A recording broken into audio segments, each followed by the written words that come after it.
Assalamualaikum warahmatullahi wabarakatuh. Perkenalkan, nama saya Anggita Amanda dengan NIM 248201066 dari Prodi S1 Farmasi dari kelas 3B Farmasi. Di sini saya akan menjelaskan 3 materi, yaitu sulfonamida, antihistamin, dan barbiturat. Materi pertama yaitu sulfonamida. Sulfonamida merupakan kemoterapeutik yang pertama yang efektif pada terapi penyakit sistemik. Sulfonamida atau sulfa adalah kelas antibiotik yang efektif untuk menangani beragam jenis infeksi bakteri, baik infeksi bakteri gram positif maupun bakteri gram negatif. Antibiotik ini dapat menangani beragam jenis infeksi, mulai dari infeksi saluran kemih, bronkitis, infeksi mata, meningitis bakteri, kolitis ulceratif, pneumonia, hingga infeksi telinga. Secara spesifik, antibiotik sulfonamida bekerja dengan menghambat agar asam para-aminobenzoat tak berubah menjadi dihidropteroat. Dihidropteroat memang diperlukan bakteri yang sintetis folat, sintetis furin, dan sintetis DNA. Pada beberapa kasus, antibiotik sulfonamida juga digunakan untuk mengontrol kejang dan beberapa infeksi jamur. Namun, sebagai antibiotik sulfonamida tidak akan mampu mengatasi infeksi virus seperti pilek dan flu. Fungsi dari sulfonamida yaitu sulfonamida merupakan obat antibiotik yang dianggap sebagai bakteriostatik yang berfungsi untuk menghambat biosintesis bakteri asam folat yang dibutuhkan untuk pertumbuhan sel. Sulfonamida memiliki cara kerja antimikroba terhadap organisme gram positif dan gram negatif yang menyebabkan infeksi bakteri. Di sini ada beberapa fungsi sulfonamida dan kegunaan dari sulfonamida.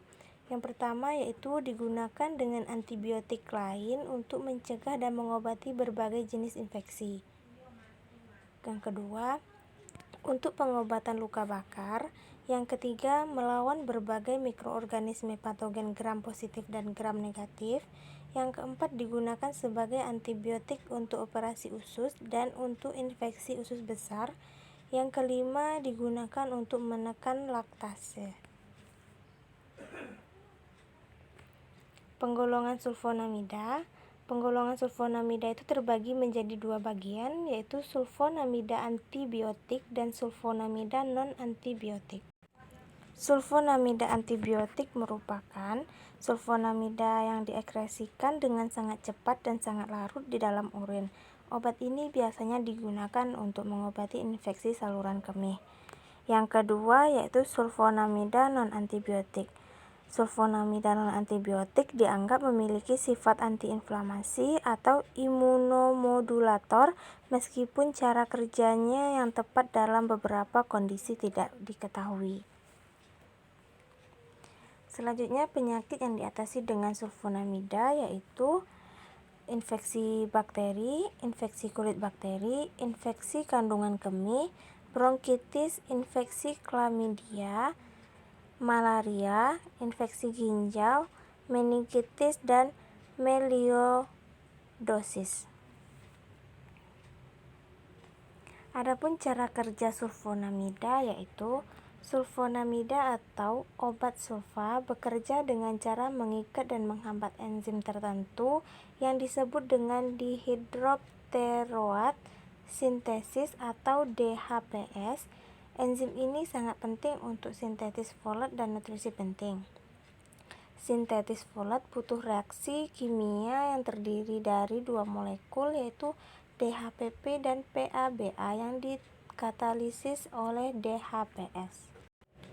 Bakteri yang sangat resisten terhadap sulfonamida mengalami mutasi pada bagian enzim DHPS.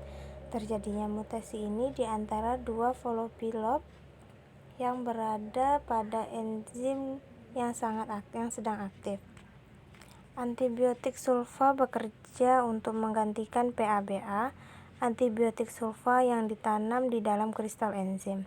Obat ini diserap dengan sangat cepat setelah pemberian oral dengan ketersediaan hayati 85-90%. Konsentrasi dicapai kira-kira 3 hari dengan pemberian yang berulang. Konsentrasi serum puncak dicapai dana 1-4 jam setelah pemberian dosis tunggal. Obat sulfa didistribusikan setelah dosis oral tunggal sekitar 13 liter. Obat ini menyebar ke bagian dahak, cairan vagina, telinga kanan, ASI, dan plasenta. Pendistribusian yang secara luas ke bagian tempat jaringan setelah pemberian oral menyebar dengan sangat baik. Pendistribusian secara efisien ke dalam cairan vagina dan dikonsentrasi lebih baik tinggi pada serum. Obat ini melewati penghalang plasenta dan masuk ke dalam ASI dan diekskresikan dalam tinja. Dengan eliminasi melalui filtrasi, glomerulus, dan sekresi tabular di ginjal dengan konsentrasi urin jauh lebih tinggi daripada konsentrasi plasma. Sekitar 10%-20% obat sulfa dimetabolismekan melalui hati dan sebagian besar diekskresikan dalam urin dengan waktu 24 jam. Untuk pemulihan ekskresi dalam urin dalam waktu 48 jam, di mana sisanya diekskresikan dalam susu manusia. Sulfonamida oral diekskresikan dengan sangat cepat dan mudah larut dalam urin. Obat-obat ini biasanya digunakan untuk mengobati infeksi saluran kandungan kemih. Sulfonamida bekerja dengan cara mengganggu terbentuknya asam folat pada bakteri. Asam folat merupakan nutrisi yang dibutuhkan oleh bakteri sebagai pembentuk menjadi asam nukleat, DNA, dan RNA yang membuat bakteri agar dapat berkembang dengan baik. Jika bakteri tidak dapat berkembang dengan baik, berarti proses pembentukan asam folat itu terganggu. Materi yang kedua yaitu antihistamin. Antihistamin adalah obat-obat yang dapat digunakan untuk mengobati rinitis, alergi, dan alergi lainnya. Antihistamin dapat memberikan rasa lega ketika alergi mengalami hidung tersumbat, bersin, dan gatal karena serbuk sari, tungau debu rumah, atau alergi hewan. Biasanya menggunakan antihistamin sebagai obat pasar generik yang murah, dengan sedikit efek samping. Sebagai alternatif untuk menggunakan antihistamin, orang yang menderita alergi malah dapat menghindari zat yang mengiritasi mereka. Namun, ini tidak selalu mungkin karena beberapa zat seperti serbuk sari terbawa di udara sehingga membuat reaksi alergi yang disebabkan oleh mereka umumnya tidak dapat dihindari. Antihistamin biasanya digunakan untuk pengobatan jangka pendek. Alergi kronis meningkatkan risiko masalah kesehatan yang mungkin tidak dapat diobati oleh antihistamin, termasuk asma, sinusitis, dan infeksi saluran pernapasan bawah. Dokter menyarankan agar orang berbicara dengan mereka sebelum menggunakan antihistamin dalam jangka waktu yang lebih lama. Mekanisme kerja dari antihistamin yaitu antihistamin bekerja dengan memblokir efek zat bernama histamin di tubuh Anda. Histamin namun dilepaskan saat tubuh mendeteksi hal yang berbahaya seperti infeksi virus. Saat dilepaskan, pembuluh darah akan membesar dan kulit akan tampak membengkak. Hal ini bertujuan untuk membantu melindungi tubuh. Namun, berbeda dengan mereka yang memiliki alergi, ketika ada hal-hal yang memicu alergi, tubuh salah menangkap sinyal pada suatu yang tidak dapat berbahaya, seperti misalnya serbuk sari, debu rumah, atau bulu hewan sebagai ancaman dan menghasilkan histamin. Alhasil, histamin melepaskan diri dan menyebabkan reaksi alergi seperti gatal, mata berair, hidung berair, bersin, batuk, dan ruam pada kulit. Manfaat dari antihistamin yaitu antihistamin berfungsi untuk membantu mencegah munculnya reaksi alergi saat bersentuhan dengan zat yang lebih menyebabkan alergi. Atau jika terlanjur terpapar zat-zat yang menyebabkan alergi, antihistamin dapat mengurangi tingkat keparahan gejala yang dialami. Semua antihistamin bermanfaat besar pada terapi alergi nasal, rinitis alergika, dan mungkin juga pada rinitis vasomotor. Antihistamin mengurangi sekresi nasal dan bersin tetapi kurang efektif untuk kongesti hidung. Antihistamin topikal digunakan pada mata, hidung, dan kulit.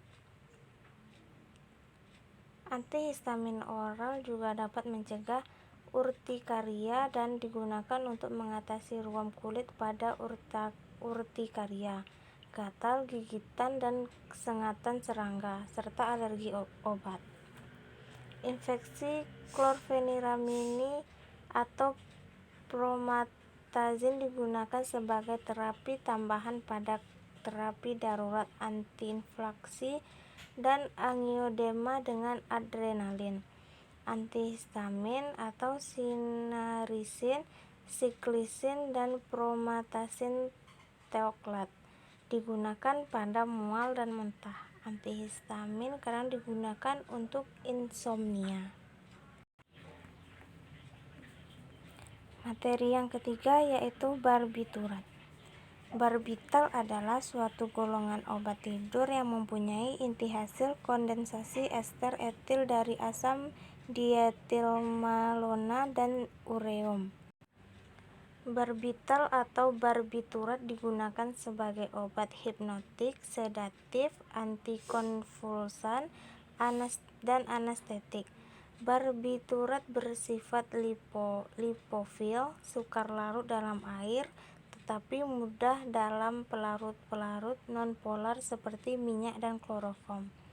Karena sifat lipofiliknya, barbiturat mudah menembus SSP dan daya hipnotiknya juga diperkuat.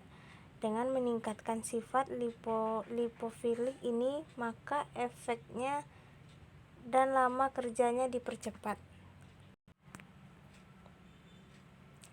Sifat-sifat umum dari senyawa barbiturat